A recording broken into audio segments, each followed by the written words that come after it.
Welcome to Wrestling with Heart, a podcast looking at pro wrestlers giving back to their community. Join me, Stanley Carr, as I interview wrestling's hottest names who use their platforms as entertainers to raise awareness and do community service. Hello and welcome to another edition of Wrestling with Heart. This is the show where we talk with professional wrestlers and professional wrestling personalities about their lives in and outside of the ring, as well as doing acts of charity work, community service, volunteering, and spreading positivity. We're always about positivity here on the show. And with me right now, I've got a very special guest. He is a professional wrestler, promoter, commentator, co-owner of Memphis Wrestling. I'm pleased to welcome the one and only Dustin Starr to the show. Welcome, Dustin, to Wrestling with Heart. Thank you, Stanley. How are you, man? I'm doing fantastic. Thank you for coming on here. Well, thanks for having me. When you reached out, this was like a different approach, talking about charity and fundraisers and stuff like that. And gosh, I mean, most of the house shows that we do with Memphis Wrestling for the last almost 4 years have all been involved with some sort of charities or fundraisers, and not just like the big ones like St. Jude that we do, but whether it's a band or a school band or a high school football team, basketball, all that kind of stuff, man, we've helped raise a lot of money. So I really admire that you're doing a podcast that focuses on stuff like that, because it's not all about wrestling. It's not about exactly the product in the ring of what you see. It's about the business that surrounds it as well. And, a lot of the people that we work with on these fundraisers, they might not even be wrestling fans. They just know that it's a good platform with a television program that we can help send our fans and their fans to help raise money for whatever the cause might be. So this is really cool. I appreciate it, man. Absolutely. That's all we're trying to do, is trying to bring people together. And let's talk about your story. Where did you grow up? Were you from Memphis? Memphis, Tennessee, man. Absolutely. The grind city. Definitely. So, yeah, no, growing up here, like at that point, we didn't have the Memphis Grizzlies.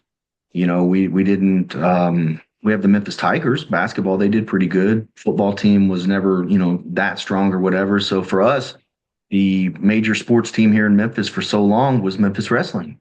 So, and what a legacy Memphis Wrestling has left on so many people. I mean, just everybody, from Hogan to Steve Austin, to The Rock, came through Memphis. And look what they've become now, stars, superstars in the WWE and other promotions. Who were some of your favorites growing up to watch? Oh gosh, Jerry the King Lawler, superstar Bill Dundee, some of the Memphis guys, of course, Ric Flair, Shawn Michaels were two just over the top characters. Of course, I loved Sting. I like the guys with the muscles, Sting, Ultimate Warrior, and you mentioned the previous renditions of Memphis Wrestling. Anybody who's anybody has come through Memphis Wrestling. And what we're doing today feels very similar but different, where you have no idea who might come to Memphis Wrestling nowadays. We've had everybody from Booker T to Evil Uno to, Joe Hendry, Buff Bagwell, AJ Francis. I mean, the list goes on and on. Literally the list goes on and on for the last, nearly 4 years of bringing in talent. So we like to do the feature attraction to where there's no telling who might show up in Memphis Wrestling next.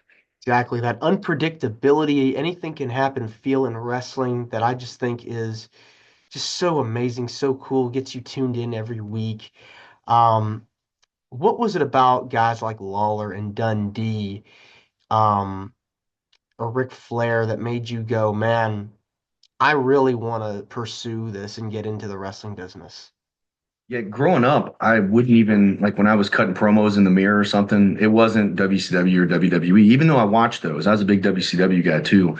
But it was like talking to Lance Russell and Dave Brown, who are the hosts of Memphis Wrestling back in the day. So, growing up, I did watch all the stuff, but there was nothing quite like Memphis. And I think part of the Lawler Dundee thing is that we felt like we knew him. We watched him so long that when Lawler ended up on WWF, we all kind of got mad that he wasn't the, ass kicking king that we saw in Memphis. He was more of a comedy type of character. Or Bill Dundee, for that matter. He went to WCW and was Sir William with Lord Steven Regal. And so we were like, what, Dundee? But we didn't realize that they were playing a role that they were given, to make bigger money on a different platform. And then of course Ric Flair, limousine riding, jet flying, kiss stealing, wheeling dealing. Woo! It was just really good stuff. Shawn Michaels on the other channel. And then again, I just liked dudes with muscles. Face paint and muscles was really cool. Whether it was Warrior, Sting, LOD, they were just over the top. It was almost like they were unbeatable, and invincible. So when you did see them, finally get taken down, like if Flair finally got to Sting, you knew Sting was going to make the comeback or whatever. So, it was just like that personal touch, but then also the over the top characters that I really loved. Definitely those larger than life personalities really help make professional wrestling, just so iconic and legendary. I saw a photo the other day that was like a still shot of a Survivor Series, and it had the Warrior with the championship belt, and then you had LOD on the other sides with the spikes and their championship belts. And there's one interviewer, and it was like, how could you possibly look at this on television and not love it? Like a kid was like, oh my gosh, look at LOD and the Warrior. They look so awesome. Yes. So yeah, it's hard not to like growing up. Mm-hmm. Now, when you started, wrestling, you got in the business. Let's talk about the training process. It's very, intense, because you're constantly putting your body through so much. What was your experience like training to become a professional wrestler? I trained in a barn in Jericho, Arkansas, with no heat, no air. And then also, it really didn't even have a ring. It was more like a concrete slab on the floor with like 100 pieces of carpet laid over the top of it. And so, yeah, it cushioned the fall. I guess it was better than hitting the concrete, but you couldn't tell me any different, man. I was 15 years old. My mom drove me to the meeting with Outlaw Don Bass. We met at a little truck stop in West Memphis, Arkansas, probably about 30 minutes away from Jericho, Arkansas, probably another 30 minutes from like Memphis, whatever. So we were kind of right in the middle. My mom took me, met with Outlaw Don Bass. I was 15 years old, couldn't wait. When I showed up at the barn, of course, I'm not like, what is this? There's no ring and all. I was like, yes, let's go. And so, man, we would throw drop kicks till we threw up because it was hot outside. It'd be cold. We'd start in our jackets and everything, doing our flips and rolls and everything. And then, eventually warm up and come out of that. And then it got to the point where we would go set up the rings at WMC TV5 for the live Memphis Wrestling each morning, which would be at that time it would have been Power Pro Wrestling with Randy Hills, and then later became Corey Macklin's Memphis Wrestling. And I was able to perform on both of those shows, but we were setting up rings for it at first. And so we'd have to get there super early at the TV station. We'd set up the ring as quickly as we could, because then if we set it up quick, that means we had more time that we could get in the ring and work out in an actual wrestling ring that they used on television instead of a barn that had a concrete slab with carpet over the top of it. And so sometimes the wrestlers, they realized that we would set the ring up a little early, and they would show up early and they'd want to work out and go through their stuff for TV that day. We're like, oh man. So like we had to be quick, we had to get in there early so we can get in our flips and bumps, flips, rolls, bumps, and actually work out, hit some real ropes. The ropes we had at the barn were so loose, and it was so close to the walls of the barn. I know this sounds ridiculous looking back on it. Like I paid $3,000 to do that. You know what I mean? So it was like looking back on it, like, whoa, what could I have done with that? But man, you could not, like I said, tell us any different. We loved it. So Don Bass would have to hang on to the rope when we hit the ropes, and he'd tighten it up. And he was a good 350 pounds. So when we hit the ropes, like to keep tension on the rope, he would have to hold on to it. And it would lift him up because we'd hit the ropes. So it was a big difference of setting the ring up at TV5 Studio and, working out in the barn in Jericho, Arkansas. So we had the best of kind of both worlds, I guess, so to speak. Yeah, I mean, almost like a night and day difference, but if you can bump on a concrete slab with carpet, and I know that sounds really ridiculous to say it, especially in 2024, but man, if you could do that, you could obviously bump in a wrestling ring much easier. So, it was helpful. I compared to, and this is ridiculous, but I kind of compared to like when you're going hunting and it's really cold outside, you don't put on all your layers of clothes yet. You gotta get accustomed to what it's going to feel like, and then you bundle up after that. So it's kind of like learning how to bump properly. And if you could do it here, you can definitely do it there. And then once you got there, it was much more comfortable bumping in the ring, obviously, than it was barn. So Were there any pieces of advice that you got from Don Bass? When you're training, when you're learning how to bump, learning how to fall, and learning how to wrestle that still stick with you today, even outside of the business? the one thing about training that really, really sticks with me is that I was switching jobs at one point, and I was either flipping burgers or waiting tables or something at that point, 15, 16 years old. And I told Donnie that I was going to have to be away for about 3 weeks. And then I'd be back as soon as I got, because I was living paycheck to paycheck. I was a kid at this point. My parents put it on me to pay for the training. So that way it was more important to me. If I paid for it with my money, then I would not quit. It would be more important. So I remember telling him that I'd be gone for 3 weeks. But as soon as I got that first paycheck, because I just didn't have the money. So as soon as I got paid with that first paycheck, I would pay my dues and I'd be right back.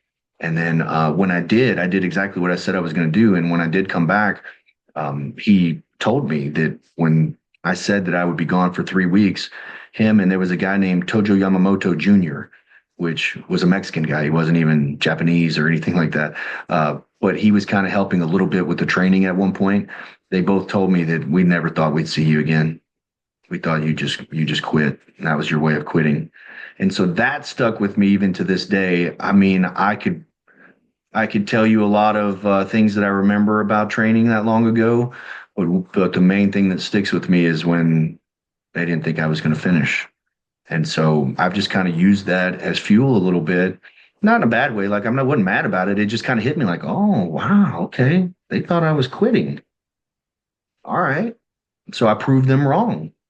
And I was 140 pounds. I was fresh out of high school, 140 pounds, soaking wet, didn't look like a wrestler, probably should have been a referee or probably should have been doing something else. I don't know. But I literally grew up into the business.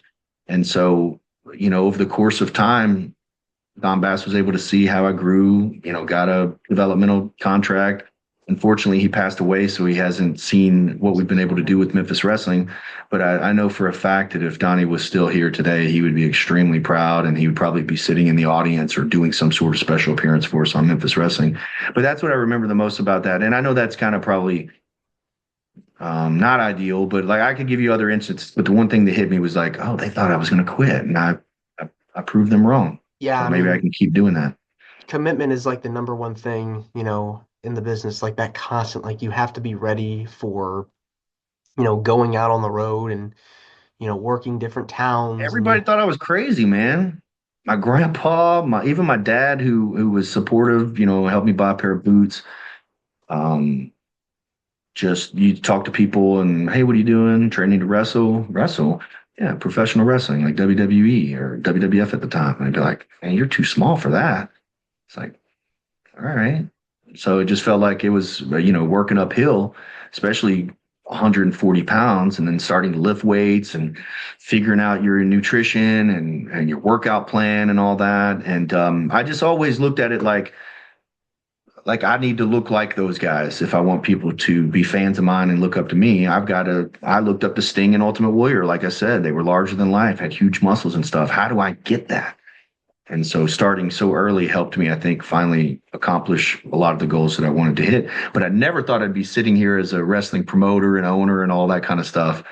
So that's kind of a surprise.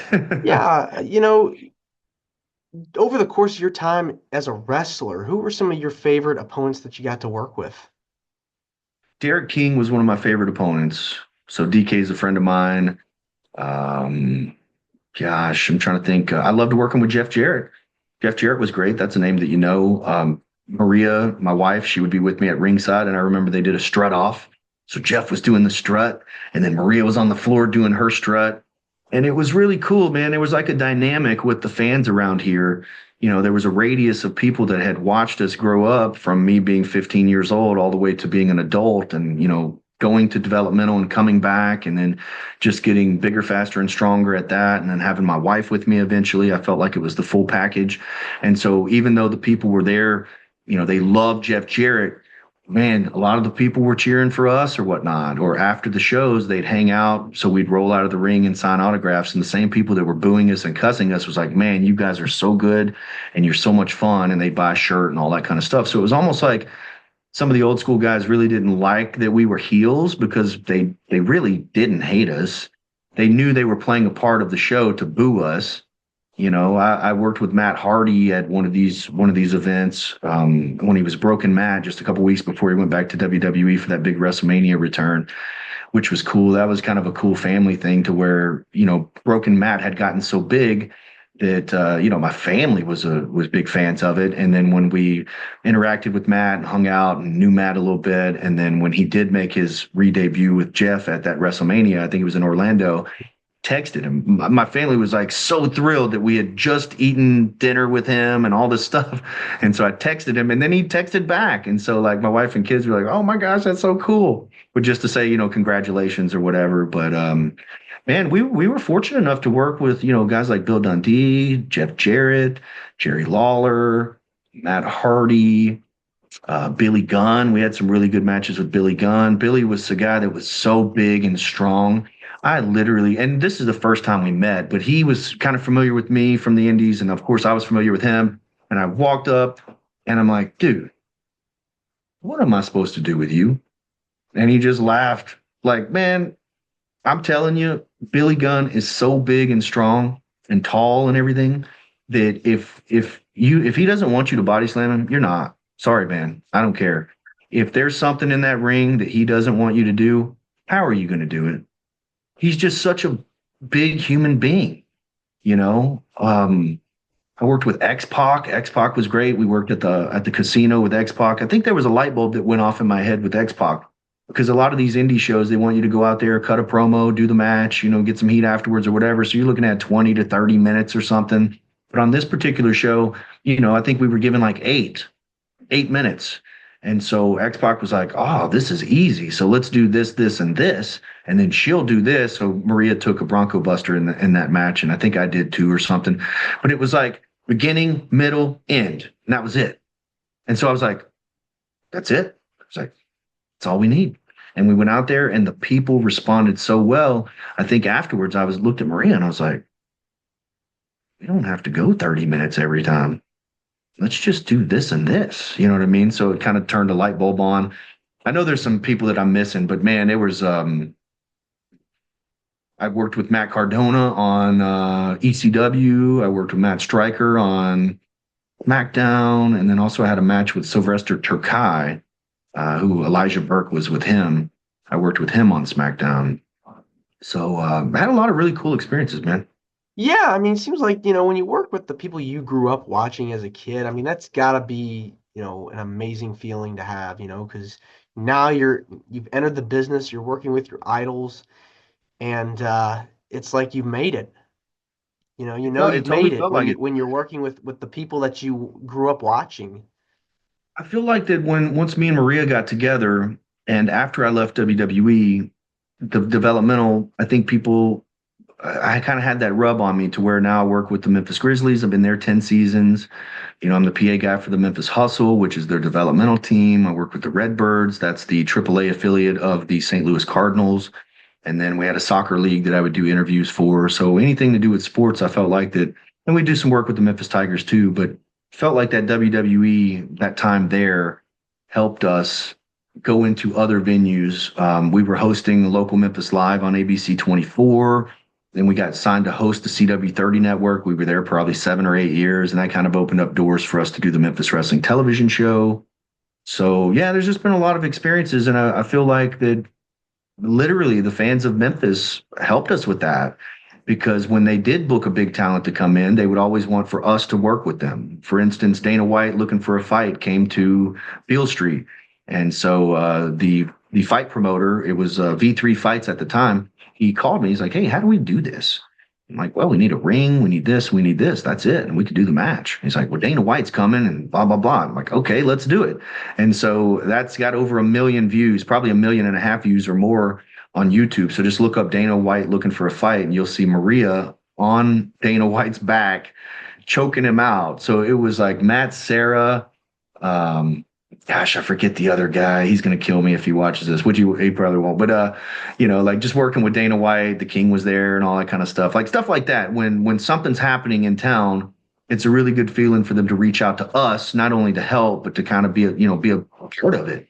And so that's just doing, I think, all those other things outside of wrestling help shed that light to where we were able to get those opportunities too. Yes, absolutely. And your love of Memphis wrestling definitely came full circle when you became the co-owner and commentator for Memphis Wrestling. How did you get back involved with the promotion? Well, it's me and my wife. There's a lot of stuff out there where, I don't know, on the internet, they say whatever they want, but it's me and my wife that own Memphis Wrestling. It's Memphis Championship Wrestling LLC. We started with a syndicated program, which we would air Hollywood wrestling footage, but me and Maria would host it and do like local commercial spots and stuff like that. That was a proof of concept. It was to show the television station that people in Memphis will still watch wrestling on television.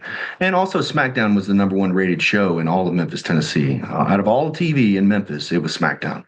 So that helped us. I like to tell the story that the general manager, once he signed me and Maria to CW30, we were on twice an hour, every hour, doing ins and outs, commercials, and all that kind of stuff. He said, "Hey, Dustin, why is there not wrestling on television in Memphis?" And I said, "You're the TV guy, you tell me." He's like, "No, you're the wrestling guy, you tell me." And I was like, "Ooh, I might have something here." And so that was the first time that it hit me that we could potentially have a program. And brother, I know about some wrestling and stuff, and my Maria's a graduate from Ole Miss with a marketing degree, and then I've been in sales and marketing my entire life. And so I was like, wait a second, so we can do all the same stuff that we do over here, but we can do it for ourselves, and we can do it for wrestling. So really, I feel like Memphis Wrestling is a marketing company that just so happens to have wrestling as a platform. And so I think that's the best way to kind of explain it. But yeah, that's where it happened. And then once we did a 100 episodes of syndicated television, and then on the 100th episode, we did our first Memphis Wrestling television show. We're about to celebrate. It's already in the can. It just hasn't aired yet. We're about to celebrate milestone 200 episodes. Congratulations. And that will be there's only one rendition of a previous Memphis Wrestling that has more episodes, and that's the classic USWA that was in business for, I don't know, 10 or 12 years. Yeah. And that's what we all grew up watching, all those highlights and stuff. So I feel like, man, like I said, we have all the talent that's coming in. And then I feel like we have the best roster that Memphis Wrestling probably has ever seen. We have a 420 pounder that just got signed to a WWE ID contract. We have a 387 pound master of Fat Jitsu. We've got the gun show. Ooh, we just got so much great talent in the area. And then putting those folks there with superstars like whether it's Butterbean or we had Jay Lethal, Jonathan Gresham, you name it, they've all come to Memphis Wrestling. So, pairing those up, I feel like it's been a lot of fun and it's been successful. I mean, on YouTube in the last 28 days on YouTube, we have 1 million views. And then on the last 28 days on Facebook, we reached 2 million people. And it's just me and my wife. We have people that are helping and stuff, but when it comes right down to it, a lot of the stuff you see, because we're a local business, we're a small local business in Memphis. It's been fun. Yeah, it seems very amazing. You get so many people, interested and engaged with your product and what you're doing. And I've checked it out. It's so cool to see all these wrestlers, all these people that are just so invested in Memphis Wrestling. It's really a new era of Memphis Wrestling. It's so cool to watch it. And I wish you both the best with it, with this promotion, with everything that you're doing right now, because I think that it's important that we have, you know, more wrestling content out there and Yeah. doing some amazing stuff. I mean, the internet has changed it. People think I'm crazy, especially the old school guys, when I say I think more people are watching Memphis Wrestling now than ever. I'm like, wow, wait a second. I just told you, I put it over big time. It was the major sports team in Memphis was Memphis Wrestling. But back then they didn't have Facebook, YouTube, Instagram, TikTok, Twitter, and all that kind of stuff. And those people count. Those are the people that we get instant feedback from. So if you watch our show and you tweet, "Oh, this sucks," I know, oh, wow, Stanley doesn't like that. I wonder who else doesn't like that. And then we gauge, is it one person or is it the masses that do like it or don't like it? So you get that instant feedback, but then also you've got the analytics, and some of the old school guys will be like, so what are we doing this for? Views? Yes, we are doing this for views. We get paid for views. You guys got paid for ratings. Now we don't really care about ratings. We care about views, viewership, followers, and all that kind of stuff because there's actually a way to monetize that stuff. And then if you pay attention to the analytics, you can tell what the fans like. You can tell what the fans don't like. And then you can make changes from there. Right now, I feel like the fans are really liking what we do. The reels, you got Robert Gibson hugging King Cobra. They got 1.6 million views. You got Tony Atlas singing at our VIP acting silly, and he's got 750,000 views. I mean, it's like all across the board. And sometimes I'll get pitched an idea, and I'm like, that is the dumbest thing I've ever heard. Let's do it. Because it's Memphis, it's like hokey fun. But then also you got people getting hit with a car in a parking lot, or somebody being attacked and left laying or whatever. So you got a little bit of everything. But it's important people are watching and people are giving their feedback. Yeah. It's that throwback, the classic stuff, Yeah. but you're adding it with a modern twist. So I love it. It's just so cool. Yeah, I feel like the look of the show.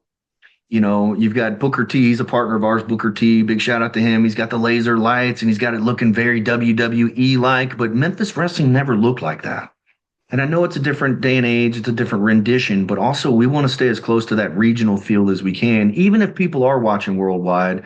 I think that's what separates us from a lot of them, and also the continuous of the show. So, for instance, you might have somebody walking out of the curtain after that match, but then instead of putting and going to the desk, you literally see the camera float right back to the desk. Welcome back to the ringside area, blah, blah, blah. It's like more of a continuous program instead of matches that are put together with broadcasting on top of it. You know what I mean? Yep. And so I just think that the look is very important, even if it does have more of a regional look. I think that's some of the charm of what we're doing on Memphis Wrestling. And you'll see it probably even each taping, you see something that's a little bit different. Maybe there's a curtain up over here, or maybe we painted this different, or whatever the case may be. So we'll continue because we are still a small business, regardless. Just a little at a time, just building and making it better and better and better. But I love that regional feel. Makes me feel like it's Memphis Wrestling. Yeah, it's definitely something to that's gonna grow over time. I'm excited to check it out and watch it. Some more of it. Let's talk about some of the fundraisers that you have held over the years and Yeah. charity work that you've done over the course of your time in the wrestling business and outside of the wrestling business. Can you talk about some of the stuff that you've done to help out in your community? Absolutely. First of all, me and my Maria never thought in a million years that we would be able to help raise money or be valuable to a fundraiser or a charity. I mean, like even before we had the Memphis Wrestling product, I was one of the Real Men Wear Pink for the American Cancer Society here in Memphis. And then for years and years, we had Battle of the Bras where I would wear a bra. Trust me, Stanley, I only wore a bra 2 times a year. One was for the television spot to market it. And second was they had men that would model bras on a runway and do a whole show in production about it. And of course I was flexing and doing all the stuff. But the bras were actually custom made by breast cancer survivors from the casino.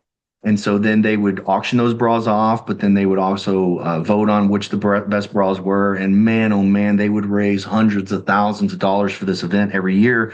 And us just being a small part of it where they could put, and I'm a 2-time Mr. Tennessee men's physique winner. So for them, and formerly, WWE, whatever, or wrestler, however they wanted to market me, Memphis Grizzlies, whatever, but they would be able to use that. And if it sold a couple of tickets, that's great, but it made it look, we were a part of it. And then Maria was able to judge it.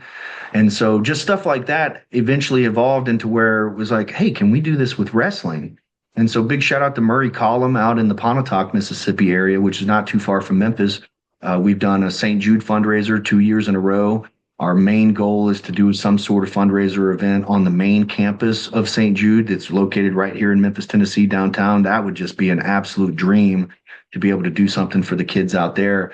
But year one, which was last year, we raised $15,250. And that's just And that's net. That's like our little wrestling company was able to help raise over $15,000. And then this year we did it again and we raised $19,000. And so we'll do it again next year. This will be an annual tradition that we're going to do. But outside of like the big, everybody knows who St. Jude is, right? I mean, there's the Strayhorn Band Boosters. There's a Strayhorn, Mississippi, Strayhorn High School. They needed new costumes or new equipment for their band. So they called on Memphis Wrestling, and we're going back February the 8th, the day after SmackDown is at FedEx Forum, which is going to be so much fun. But we're there the very next day, back for our third year in a row at the Strayhorn High School. We do Ingomar baseball every year, and these schools can raise anywhere from $5,000 to $15,000, just depending on how they do with sponsorships and tickets and all that kind of stuff. So Ingomar baseball, Big John Dalton, he goes there and he's a team captain on the team, so he helped us out with that one. And so a lot of the wrestlers saw the value of what we were doing with these fundraisers and said, "Wait a minute, can you help my school?" So we've been out to Brighton. We worked with the Brighton. I want to say it was Brighton baseball. We've been to Gleason, Tennessee, which is probably about as far as we go. A couple of hours away from Memphis, but Gleason, Tennessee, they have a Tater Town Throwdown. And so there's this big festival. It's called Tater Town. And it's about sweet potatoes. And so they just have wrestling as a big feature part of that. And man, they raise thousands of dollars every single year. And so it's one of those things where, like, if we go once a year, it's gangbusters. If you do it more than once a year, then they know you're just doing a wrestling show. And that's not really what it's about. Cool. Wrestling's cool, and the kids and, the teachers get involved, and it's a lot of fun. But the main thing is raising money for that school or for that team. And I could list off a whole bunch of them, but man, if anybody's hearing my voice and you're within, 200-mile radius of Memphis, gosh, our television coverage, our social media coverage is so strong. Our email database is very strong. We know how to market this. We do all the graphics and artwork and promotion for it. You guys are on the ground doing your thing. We're from afar doing our thing. And then we bring both audiences together to raise money for that charity. It's awesome. It's a way to do wrestling without all being 100% wrestling. You've got other support coming, and it's really cool because we're called back over and over again. This year, we just put out internally. We put out our 2025 schedule, and we've already have, gosh, probably 6 or 7 fundraisers that already have dates, and then we've got some others that are waiting to confirm whether it's going to be a Friday or Saturday or whatever. So it's really cool when they call you to come back to do it again. Yeah, I mean, seems like you're doing a lot of stuff and getting involved. What is it about giving back to the community that gives you the most joy? I think I didn't, I can't. I have 3 sisters, and my family's very blue collar. I don't want to say we went without, because somehow, some way, they always found a way for us to get what it was that we needed or whatever. But I don't know. I look at things a little differently now that I have 3 kids. I have a 16-year-old, I have a 4-year-old, and I have a 9-week-old. So I look at things a little bit different when it comes to helping. And I hosted a telethon for 6 hours at the DeSoto County Dream Center, and we raised $66,000. And that was just in that day. So I don't know what the final number would be, but the final number of the day was over $66,000. And then, of course, the Memphis Grizzlies, man, they are all about mentorship, whether it's Madonna Learning Center or St. Jude or HBCU awareness, stuff like that. I don't know. I think I'm learning a lot from these teams that I work with, because when I see it, and then, of course, I've got my eye on the analytics constantly because that's my baby. I'm kind of like, wow, maybe we could help out with this. We've got really strong viewership at this point. Maybe we can help them do that. And a lot of times it works out just that way. So I don't know, man. I just, in my more mature years, I just feel like I look at things from a different perspective. Well, Dustin, I just want to say thank you so much for coming on the show. It means a lot to me, to my listeners and viewers that are watching this on YouTube. Congratulations about the 9-week-old. So Thank you. happy Yeah. for you and everything that you're doing with Memphis Wrestling. Sounds incredible, remarkable. Where can people find more about you on social media? Where can people find more about Memphis Wrestling? How they can get involved with all the great stuff that you're doing? Feel free to plug away. Yeah, thank you. One of the and thanks for having me. This is a different perspective interview.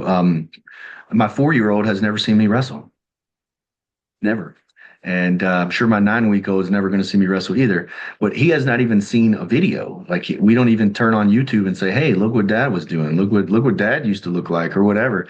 So people ask him, "I bet you want to be a wrestler when you grow up," and he's like, "Nah, I want to hold the microphone." So he'll get the microphone at the Wrestle Center, check 1 2, check 1 2. Like he knows. He was at the Grizz game the other day talking on the mic, "Go Grizz," So it's a whole different thing. But we're easy to find. Of course, I'm at Dustin Starr on all the social media platforms, and then Memphis Wrestling. That's where you can find everything. MemphisWrestling.tv can get you tickets. Of course, we're on ProWrestlingTees.com. But you can also find that from MemphisWrestling.tv, and then also whether you're on YouTube, Twitter, Facebook, or just on Google, if you type in Memphis Wrestling, we own that first page. We will come up to the top every single time.